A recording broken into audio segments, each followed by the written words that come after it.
Hello दोस्तों, कैसे हैं आप सभी। उम्मीद करता हूं आप सभी बहुत ही अच्छे होंगे।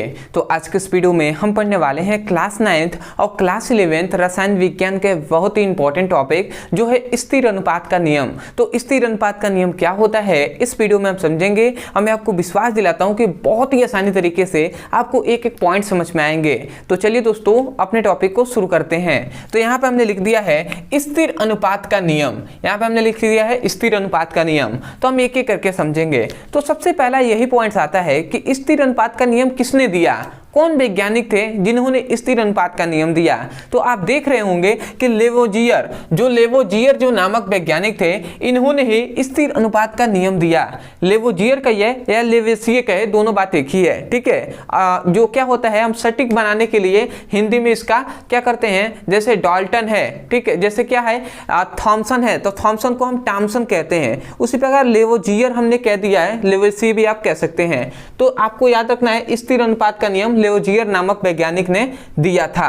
अब आता है कि लेवोजियर जो नामक वैज्ञानिक थे वो इस नियम में हमें क्या बताएं, इस नियम में हमें क्या बताया गया। तो हमें यही बताया गया कि कोई भी यौगिक है, समझिएगा, कोई भी यौगिक है तो वो यौगिक दो या उससे अधिक तत्वों से मिलकर बना होता है और उन तत्वों का एक निश्चित अनुपात होता है।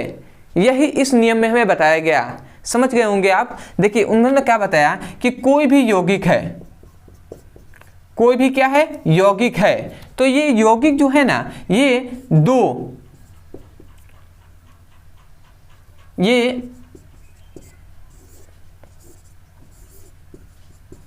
दो या दो से अधिक तत्वों से या दो से अधिक तत्वों से क्या होगा, मिलकर बना होगा। समझिएगा, कोई भी यौगिक होता है, कोई भी यौगिक, तो वो दो या दो से अधिक तत्वों से मिलकर बना होगा तथा इन सभी तत्वों का एक निश्चित अनुपात होगा। क्या होगा, एक निश्चित अनुपात होगा, ठीक है। यही इस नियम में हमें बताया गया, ठीक है। अब आप सोचेंगे कि एक निश्चित अनुपात का मतलब क्या है, एग्जाम्पल से भी हम समझाएंगे तो आपको समझ में आएगा। पहले आपको नियम को याद कीजिए। हमने क्या बताया कि इस नियमों के अनुसार, मतलब स्थिर अनुपात के नियमों के अनुसार, कोई भी यौगिक दो या दो से अधिक तत्वों से मिलकर बना होता है तथा इन तत्वों का एक निश्चित अनुपात होता है। तो आशा करते हैं आपको नियम समझ में आ गया होगा। तो हमने क्या कहा, हमने यही बात यहाँ पे नियम में भी वही बताया गया है कि इस नियमों के अनुसार कोई भी यौगिक, कोई भी, देखिए यहाँ पे दोबारा लिखा गया है, कोई भी यौगिक दो या दो से अधिक तत्वों से मिलकर बना होता है तथा उन तत्वों का एक निश्चित अनुपात होता है। तो आशा करते हैं आप समझ गए होंगे। हमने क्या लिखा है, इस नियमों के अनुसार कोई भी यौगिक दो या दो से अधिक तत्वों से मिलकर बना होता है तथा उन तत्वों का एक निश्चित अनुपात होता है। तो वही तो बात हमने यहाँ पर भी आपको समझाया था। तो आशा करते हैं कि ये जो नियम है ये आपको समझ में आ गया होगा। यदि हम एग्जाम्पल से आपको समझाएं तो बहुत ही अच्छे से हम एग्जाम्पल से आपको समझाते हैं। चलिए देखिए, हम ले लेते हैं कोई भी यौगिक, जैसे हम शांत सल्फ्यूरिक अम्ल ले लेते हैं। यहाँ पर हमने शांत सल्फ्यूरिक अम्ल ले लिया जो क्या है, H2SO4 है, ठीक है। अब यहाँ पे कहा गया कि देखिए ये एक यौगिक है, तो यौगिक हमने अभी पता चला है कि यौगिक दो या उससे अधिक तत्वों से मिलकर बना होगा।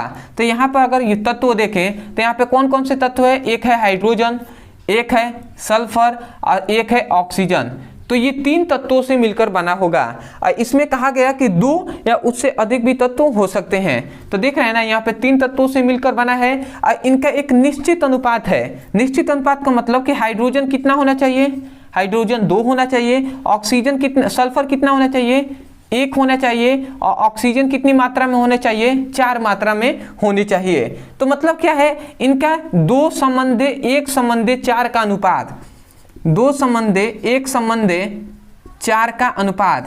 तो ये क्या है, एक निश्चित अनुपात है कि इतने अनुपात में क्या लेंगे, हाइड्रोजन, सल्फर और ऑक्सीजन को हम लेते हैं, तब जाकर क्या बनेगा, शांत सल्फ्यूरिक अम्ल H2SO4 का निर्माण होगा।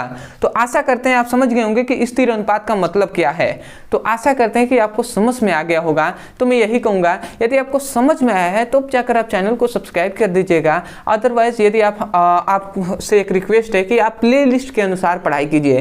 प्ले लिस्ट के अनुसार मतलब ये होता है कि आप चैप्टर वाइज सीक्वेंस में एक एक करके वीडियो को पढ़िए। बहुत से ऐसे स्टूडेंट हैं कहीं से कोई भी टॉपिक पढ़ने लगते हैं, तो उस प्रकार आप भले आप उसके बारे में तो जान तो लेंगे, बट ये है कि आपको पूरा अच्छे से डेप्थ में उसको समझ नहीं पाएंगे और एग्जाम में थोड़ी सी मुश्किल हो सकती है। इसलिए मैं कहूँगा कि आप चैप्टर वाइज सीक्वेंस में एक एक करके वीडियो को पढ़िए। आप पढ़ने के लिए आप हमारे मेन चैनल ब्रदर सर है, तो उस पर आप जाकर प्ले लिस्ट के अनुसार ढूंढ सकते हैं क्लास 9th का फिजिक्स, केमिस्ट्री और बायोलॉजी का, तो वहाँ से उसकी पढ़ाई कर सकते हैं। अदरवाइज बहुत से ऐसे स्टूडेंट हैं, मैं जानता हूँ कि उनको पता नहीं होगा कि किस प्रकार हम ढूंढे।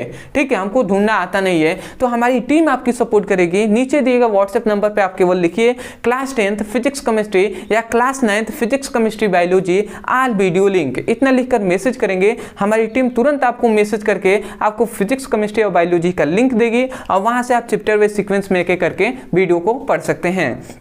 अदरवाइज यदि आपको हमसे बात करना हो तो आपके पास 3 माध्यम है। एक है कमेंट सेक्शन, तो कमेंट सेक्शन में आप कोई भी मैसेज कर सकते हैं, या 2 माध्यम यहाँ पे दिखाई दे रहा है, टेलीग्राम और इंस्टाग्राम, यहाँ पे तुरंत आपको रिप्लाई मिलेगा और आप यहाँ से हमसे बात कर सकते हैं। तो चलिए दोस्तों, आज के लिए इतना ही, मिलते एक नए टॉपिक के साथ, तब तक के लिए धन्यवाद। जय हिंद, जय भारत।